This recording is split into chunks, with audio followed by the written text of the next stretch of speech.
Hello students. So today we are going to revise the fourth part of a chapter, the fourth video, part 4 video which we had which was uploaded earlier. Okay, because there were some problems which we are facing in the video. Some of you were not able to understand some things. So that is why I have tried to I'm not I've previously I have uploaded the video part 5 video of this chapter, which was actually the revision of the content of part 3 video. So today I'm going to upload this part 6 video, which is the revision of your part 4 video. Okay, whatever contents we had covered earlier in the part 4 video, now we are going to revise that in this part 6 video. Okay, so we are going to start with the wrapping text in a cell. Okay, so wrap text option is used for what? See, wrap text option is used in that case, in that situation, when even after diagonal alignment. See, in the previous video what we had done, we had studied about diagonal alignment. So diagonal alignment was used when the text was that much large that in horizontal direction it was not able to fit in the cell. Like in that case we have seen also in the case of this floor chart, when the names were so long that they were coming out, they were not able to fit within the boundaries of the cell.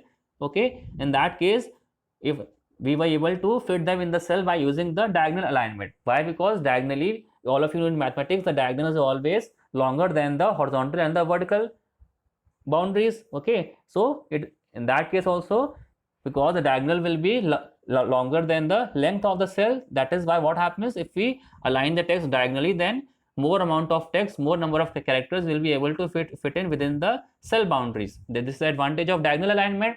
But sometimes when the size of the text is very high, is very size of the text is very big, okay, then what will happen, sometimes it is too large to be fit within the cell by even by using diagonal alignment. It means that even by using diagonal alignment we will not be able to fit the content in the cell because it is very large. Okay, in that case what we can do, when diagonal alignment will also fail to fit the cell, then we can use wrapping text in a cell.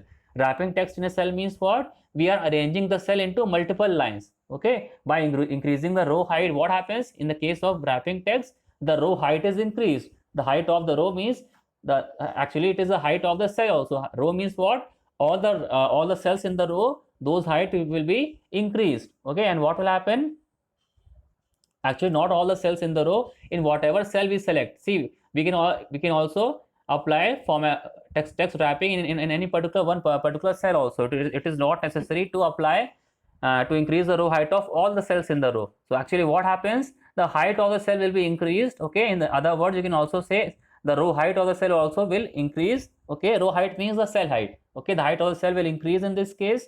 Okay, and the text will be distributed in multiple lines. Okay, so it makes the content visible within the cell by distributing the text in multiple lines. Okay, multiple lines it is distributed and the row height or the cell height is increased. Okay, oh, now how we can use that? First of all, we have to select that. For using that, simple steps are given here. Okay, like first to see this example in B1 to B7. See this example in figure 1.29. What is there? This is the name, different names of the events. Okay, you can say see all of these names are very long, so they are not fitting within the cell boundaries. So what we can do, we can use text wrapping, so that what will happen, all these in all these cells, the content will be arranged in multiple lines. It is in single line just now, it will now be arranged in multiple lines. Okay, and then what we can do, we can easily fit that content within the cell by increasing the row height. The width will remain the same, the width will remain unchanged, but the height will increase. Okay, so in the case of text wrapping, the width does not change, only the height increases. Okay, now this B1 to B7, we want to increase that. One option was to increase the width of the column also. Okay, but that is not very good thing. Okay, because that will make our table look very distorted, it is not very balanced. Okay, that is why what we do, the second option is to use the wrap text feature. The simple steps are given here. Select the cells B2 to B7, then click on the home tab. Okay, then click on the home tab, and then what you can do, then click on the wrap text button under the alignment. Okay, alignment group. The text in the cells will get distributed in multiple lines and fit in the available column width as shown.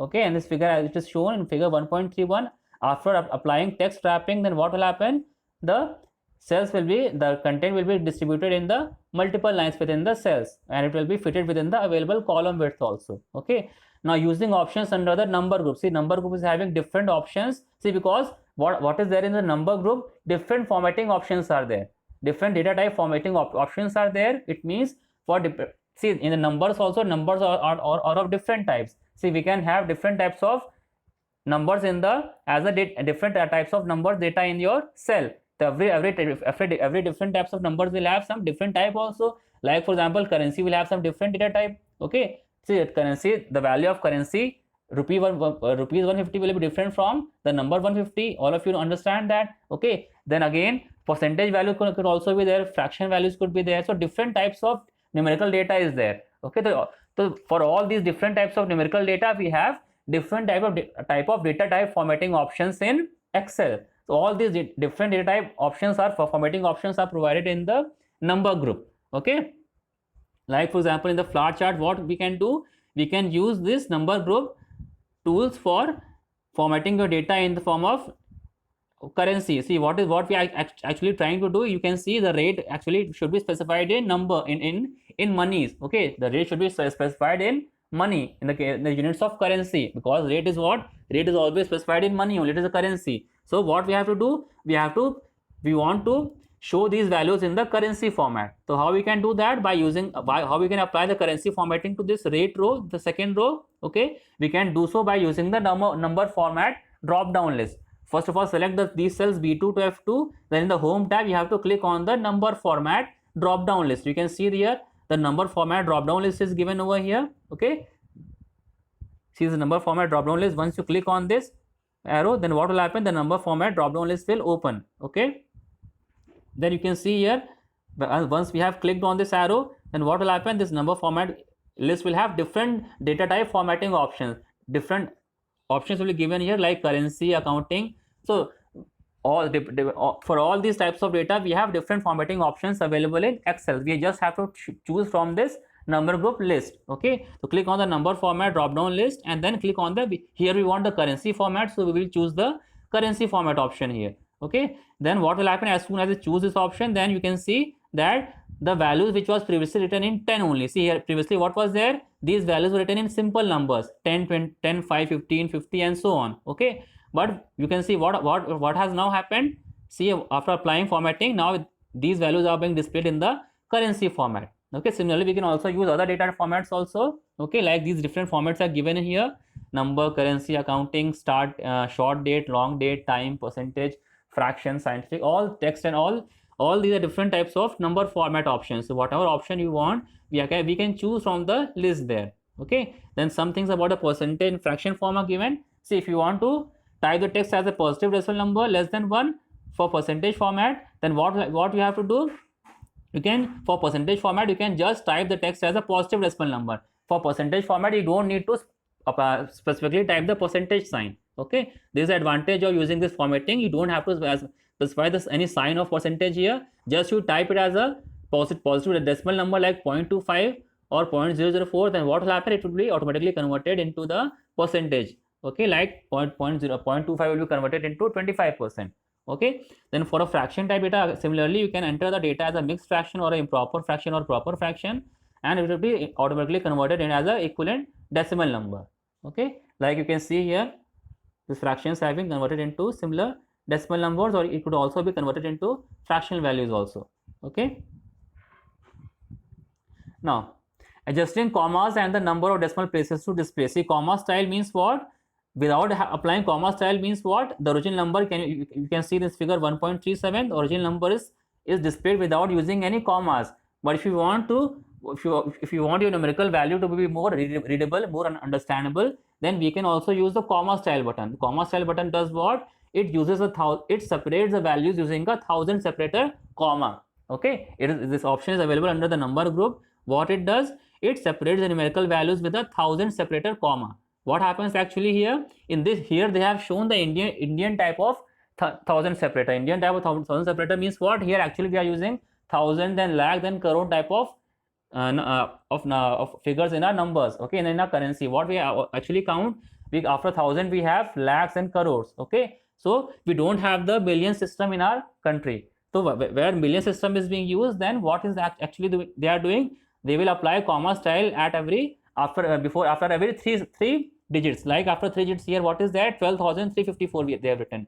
So after 3 digits 354, before 3 digits 354 here they have specified comma here. Similarly here in the second value, which is 89,13,458. See, after the first 1000 digit, which is 3 here, 3 is at 1000 place, the fourth place. After that they have specified a comma. Okay, then if it was in the case of Americans, see, Americans are following million and billion number of billions. They are following the billion and the millions in their currency. Okay, they are following that number system, that place values. But we are not using those place values. So what will happen in the case of Indian system here? What will happen? See, this is there it is showing 12,354. The second value it is showing 89,13,458. That is why before 458 they have supplied a comma. Then 13 is for the thousands. So once the thousands have ended and lakhs are starting, so before 13 they have again specified a comma here. So this comma is used for separating the values into lakhs, thousands and hundreds. Okay, 89 lakhs 13,458. Okay, I hope it is clear to you now. This thousand separator is used for separating it into thousands, lakhs and numbers less than 1000, like hundreds and all. Okay, if you use the American type of notation, then what we have to separate it into thousands, then millions and billions. So in the American or the American US type of notation, what is there? It will be supplying commas after every 3 digits. Okay, so here before 458 they have applied a comma. Then after 3 digits, before 9 they would have supplied a comma there. Okay, then after that, similarly in this way, before every three digits they will supply a comma in the case of Americans. But that is the American style. Okay, here they have shown the example of Indian style. Okay, so I hope it is clear to all of you. Again, simple steps are there for comma style also. Select the cells, then click on the home tab, then click on the comma style button under the number group. See, the comma style button is displayed with the comma here. Okay, click on that, and what will happen? Your comma style will be applied. Okay, now there's one more thing: increase decimal and decrease decimal buttons. Okay, these buttons are used to shift the decimal point to show a more precise or less precise value for a given number. Okay, here what is there actually? These are used for increasing the number of zeros or decreasing the number of decimal places in the number. See, increasing decimal places means what? They will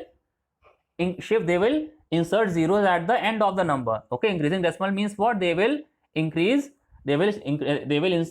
zeros towards the end of the decimal portion of the number. And decrease decimal means what? They will shift the decimal point to decrease the number of decimal places in the number. Okay, like if you will understand this as you see the example here, what value we have taken? 762.584. So this value, now we want to apply these different now this value we will copy and paste in the cells from K2 to F2, so K2 to P2. Okay, we have typed in J2 and we have copied from K2 to P2. In all the cells we have typed we have copied the same value. Okay, and why we are doing that? Because in all these cells we are going to click on the increase. We will now be applying this increase and decrease decimal buttons on all these values, and we will see what changes will occur in the different cells. Okay, now what we do first, in cell K2 we are going to click on the increase decimal button once. When you click on once, then what will happen? You can see this table. When you click on once, increase decimal once, then what will happen? 10 will be inserted after the decimal portion, which is 584. 584 is the decimal portion. So after that 10 has been inserted again. If we click on the increase decimal button twice, see the number of times you will click on the increase decimal button, that number of zeros will be inserted in the number. Okay, the number of times we click on the increase decimal button, if you click on 2 times, then what will happen? Here 2 zeros are inserted in L2. Okay, then in M2 again we have clicked on the increase decimal button 3 times, so 3 zeros will be inserted. So now the number of decimal places in the number has increased. Okay, just by adding zeros. Okay, similarly the opposite will occur if you click on the decrease decimal button. If you click on the decrease decimal button, then what will happen? Initially it was of 3 decimal places, so now the 1 decimal place will be decreased. Okay, so when you click on 1 time, then what will happen? This 762.584 will be rounded off to 2 decimal places. So because 4 was there in the last place, so it is rounded off to 0.58. Okay, then if you click on the decrease decimal for 2 times, then what will happen? It will be rounded off to one decimal place, because two decimal places will be decreased. So now it is rounded out to first decimal place. So because it was 5848 was there in the second position, so it had, after rounding, it has been converted to 762.6. Similarly, if you click on the decreased decimal by 3 places, then what will happen? Its value will be rounded off to the nearest integer. Why? Because there were 3 decimal places initially, and we have clicked on decrease decimal button for 3 times. So all the 3 decimal places have now been removed. So now the number has been rounded off to the nearest integer, which was 763 in this case. Okay, because we were having 6 in the first decimal place. So after rounding, it has become 763. So with this, we again complete the chapter. Okay, I hope all the doubts which you were having in the previous videos should have now been cleared. If again some problem is still persisting or remaining, you can tell me in the comments. Okay, in the Google Classrooms. Okay, if there's any problem, you can tell me. Okay, today I will be uploading the question answers also. All the exercises I will upload. You have to note down all the question answers in your copies, including the exercises. All the exercises, including the question answers, you have to note down. You have to make notes in your copy, and you can get them corrected when the school opens. So till then, thank you.